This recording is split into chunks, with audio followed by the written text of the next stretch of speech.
Folks, I'm gonna come clean with you. This is not a cheap hobby, but the bike in this box claims to be lighter than a Surron, faster than a Surron, and somehow cost half.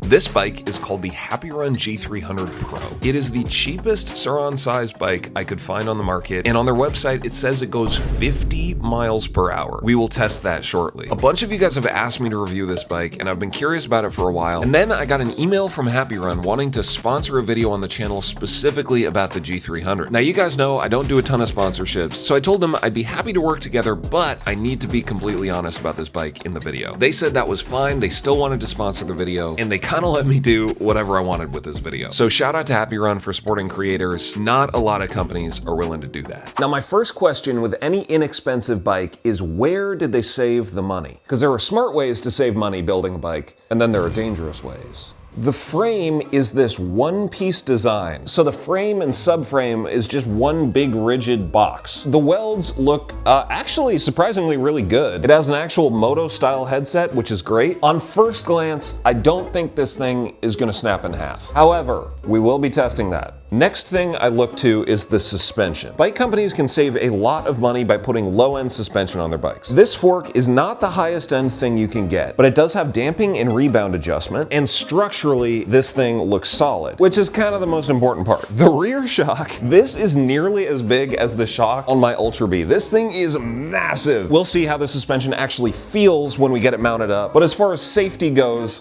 I'm not really concerned. Also in the box, we have our front fender, which looks like carbon fiber, kind of sick. Our user manual, our 19-inch front wheel and rotor, which you got to bolt on yourself, clamps to mount the bars. These kind of BMX style bars, honestly, I don't hate them. They do have maybe the funkiest grips I've ever seen, and it does have a quarter twist throttle. This would not be my first choice, but this is intended to be like a starter electric dirt bike. And if you're not used to a full twist throttle like on a Surron, I can understand why they would choose something like that. You also get aluminum pedals, the cutest little crank I have ever seen, bolts to something. You also get the screen, your mode switch to mount on the bars, a HappyRun toolkit, and this is funny, it comes with a bike lock. I have never seen this before. This is crazy. I was trying to figure out what this thing was for like 20 minutes. I think this goes on your handlebars and locks your lock into place so you can carry it with you. That is hilarious. Now, the biggest place that companies save money when they're building an inexpensive e-bike is in the battery. And so frankly, I was not expecting much out of this battery. However, this is a 72 volt, 30 amp hour battery. That's what you get on like a RAR Mantis X. That's kind of the craziest part to me because batteries are immensely expensive to build. And we'll talk about kind of the really creative ways they've saved money on this bike, but it doesn't seem like they've cheaped out on the battery,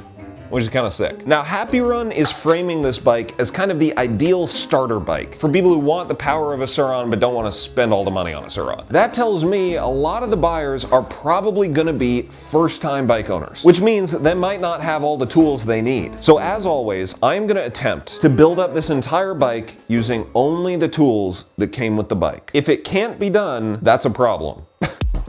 This bike requires a little bit more assembly than other bikes, but I think that's because they're trying to save money and pass on those savings to the customer. I'm starting by mounting up the bars and aligning everything so it feels good, and then I'm mounting up the display and the little control thing that goes on your handlebars. The brake levers are just 2 bolts each, which is pretty easy, and I'm thankful that they labeled all of the wires so you don't plug in the wrong thing to the wrong place. I was pleasantly surprised that they do have adjustment on the brake levers, so I adjusted those out. The front axle came with no grease on it, so that's the only thing I added that wasn't in the toolkit. Bolting on the front rotor is super easy, just remember to go in a star pattern. And this was about the time I thought I came up with the most genius trick ever. Wait, this is actually so genius.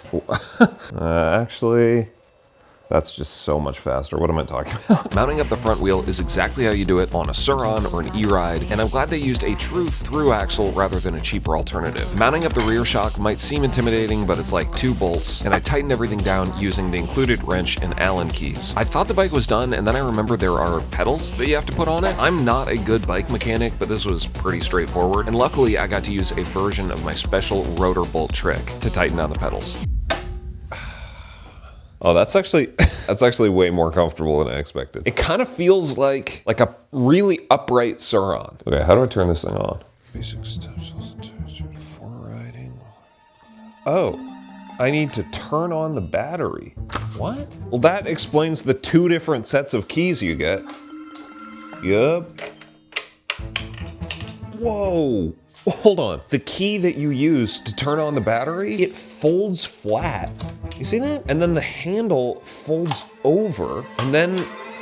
That's crazy, dude. Okay, please work, please work, please work. Oh, dang. Full color display? Hold on. Okay, what mode are we in? Let me get out of park. Oh my God, dude. Maybe I need to have the brake sensors plugged in? Oh, there we go. Mode 2, 3, 4, 5. Oh God. No way, no way. Hold on. Full throttle, mode 5. No way. Look at that. It's silent. Dude. This section of the video is called Intriguing Things About the G300 That I've Never Really Seen Before, that are kind of weird. All metal number plate. Imitation carbon right out of the box, which seem to be exactly the same plastics from a Surron. A rear swing arm bolt that I'm pretty sure could hold up a building. Stitched leather ergonomic grips. This is something I have never seen on an e-bike like this. Hydraulic disc brakes made by Die Island with 4 pistons for each caliper. However, the front and the rear brakes are opposite what they are on a Surron. A hydro-dipped camouflage frame, which I specifically requested from HappyRun because, let's be honest, it looks pretty dang cool. A multicolor headlight that can be yellow or white or do this. Overall, this is a really interesting bike. I have never really seen a company do it like this. So let's see how it rides. First ride on the HappyRun G300 Pro. We're supposed to have 6,500 watts on tap, 50 mile an hour top speed. Now, I'm about 200 pounds, so if it gets anywhere near 50 miles an hour, I'm gonna be pleasantly surprised. Dude, this thing is so silent. It's crazy. Right off the bat, it feels like a really fast Super 73. When you're riding a Super 73 versus like a Surron, these hub motor bikes just feel different. They feel really kind of like smooth and like whooshy. Is that a word? And right off the bottom end, yo, this thing kind of moves. Oh God, starts picking up speed like kind of quick. You definitely feel the most like torque off the bottom, especially when you're going from 0 miles an hour to like 5 miles an hour. But then it like keeps climbing. Uh-oh, stop sign. Okay. Brakes work. So I can see this being the perfect middle ground if you had something like a Rid Star or a Super 73 or something like that and you wanted something more like E-Moto-like. This still has pedals and it has a similar feel, so you'd be used to it, but it definitely feels different than a Surron. It feels like smoother, I guess. Okay, I know I was kind of goofing around about the super short cranks, but it feels more stable than like regular bike cranks. You don't have quite as much leverage and like offset between your feet. It feels a little bit closer to like foot pegs on a Surron or something like that. Okay, I'm pleasantly surprised by how well this just cruises. I'm going about 32 miles an hour right now. I was afraid this would like top out at like 28. One thing I really need to get used to is the flipped brake levers. These are like bike style brake levers like you would find on bikes in the United States. Your left hand is your front brake and your right hand is your rear brake. Now you could flip them over, but that would mean they would have to be upside down and then the bleed port would be on the bottom. I don't think that's the greatest idea. I just think getting used to this will take a little bit of time for me. Okay, normally I save this for the end of the video, but I think we got to do a top speed run. I'm booting up the GPS so we can get an official top speed on this thing. I want to do this now because we're on full battery and that'll give it the best chance of hitting 50 miles an hour. Why am I getting a mobile game ad? I don't want to play Royal Kingdom. I just want to know how fast this bike is. Now, like I said, I weigh like 200 pounds and I'm about 6'4", so I'm a little bit big for this bike. If we get above 40 miles an hour, I'm gonna consider that a huge victory. All right, here we go. Full throttle. Let's see what you can do. Come on, baby. Now we're moving. Now we're moving. 37, 38, 40 miles an hour. Come on, baby. Keep pushing. 41. Let's go. G300. 44 miles an hour. Hey, oh shit. Oh shit. Oh shit. Okay, honestly, with me on it, that was way faster than I expected it to go. What do we do? What do we do? Moment of truth. 43 miles an hour? You know what? We got a clear road. Let's do it again. Let's see if it can top it. Come on, 46. Give me 46. 48, 48. Okay, I think that's, oh. That was invigorating, dude. If you're just patient enough, it'll keep pulling. That's crazy. GPS says 46 miles an hour. I consider that a victory. Well done, Mr. G300. You did good. Also, cool tattoos. Next, I want to go to some secret trails that I know. This thing has like decent tires on it, and it seems like decent suspension. So I want to figure out, you know, how it performs on the trails. Also, wait a second. Oh my God. Turn signals? And there's like an indicator light when it's on. Okay, this bike is so weird in like a funny, cool way. That's something that I feel like could come on higher end bikes that never does. That's pretty sweet. I didn't realize it did that. Okay, okay, this thing kind of moves. Hold on. God, this thing is silent. This is crazy. All I can hear is the tires on the road. That's crazy. This really feels like a Super 73 that's been modified like crazy, but it also has full suspension and it kind of looks like a Surron, you know? It is stealthy, I'll give it that. Perhaps too stealthy. I feel like cars are not noticing me, but I guess it could be partially the literal camo all over it. Just because I know someone's gonna ask, the pedal assist does work, but it's a little bit weird. Not bad, it just takes some getting used to. That is pretty common on less expensive e-bikes because the sensor that you need to make pedaling feel really natural is like super expensive. And I'm guessing HappyRun thinks you're probably not gonna be using the pedals a lot. I may end up just detaching that sensor altogether because you can still physically pedal without pedal assist. That is really helpful if you ever run out of battery. And of course, it puts you a little bit more towards the bicycle end of the e-bike spectrum. Okay, once you're up past mode 3, modes 4 and 5 kind of get you cooking. It's not like some crazy acceleration. Ah, fellow e-bikes. Hello. To go stealth mode. As I was saying, it's not some crazy acceleration. It's like this kind of smooth build of power. It's really weird. I've never experienced a bike like this. I actually think it's probably good for the type of people that this bike is made for. Uh-oh.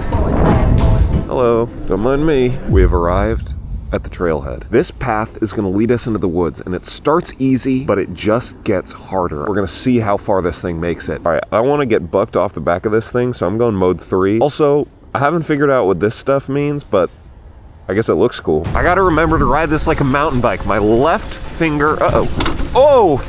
Left is front, right is back. Left is front, right is back. Oh, it is a slippery day. Look at these leaves. Oh. Okay, it handled that pretty well, actually. Oh, what the heck? Let's go mode 5. Oh God, so much mud. Roots. Okay. Okay, now we're moving. Oh! Can I fit? Okay, HappyRun, nice work. Okay. The suspension kind of surprises me. Normally, that's the place that bike companies really cheap out, and this stuff actually feels pretty good. I can't lie. Also, I have not made any adjustments. Maybe I should try to do that. Hold on. Oh man, what used to be. I don't know if you guys remember, but this was the site of the most beautiful secret jump ever. And then someone came in and put a bunch of logs everywhere. I guess I understand why, but it's still a bummer. Whoa, look at this berm. Berm. Okay, let's see if we can make it down that. Oh wait, the berms go up there. Hold on. Also, since we have pedals on this thing, I think we can get away with riding some trails we otherwise couldn't. Oh no. Oh, it's like a real trail. Hold on. Whoa! Whoa, dude, look at this trail! Who built this? This is crazy. Whoa! Oh my God, that's so sick. I think if I owned this bike, I would probably upgrade the brakes. When you're trying to keep the cost down on a bike, brakes are one of the places that you save money. I'm glad that these are 4-piston hydraulic brakes, but there's something about the pad compound that I might swap out. Luckily, pads are super easy to change, and the brakes are at least like bled well from the factory, so hold on. Sweet. Let's get the two bikes next to each other.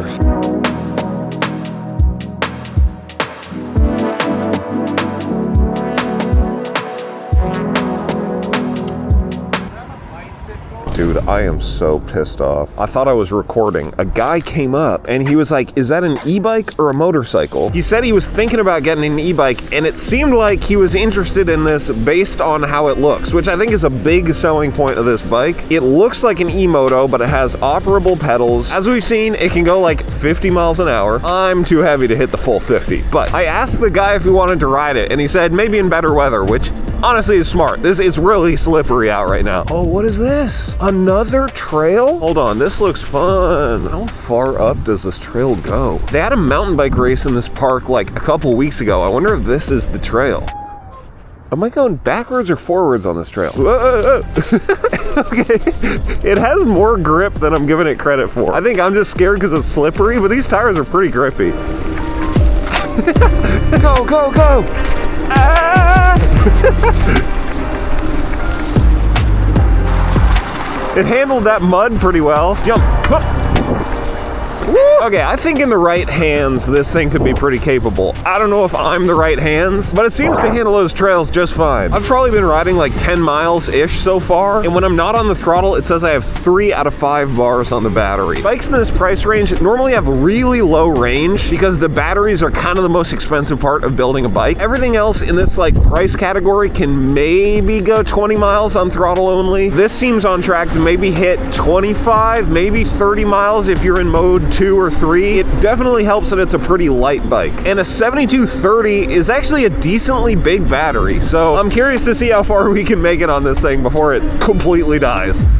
I just remember we need to do the most important test of all. We all know there's one main thing that e-bikes should be used for. Hello, don't hit me. Thank you. And we gotta make sure this thing can pull its weight. Oh, I'm not tripping the sensor. Uh-oh.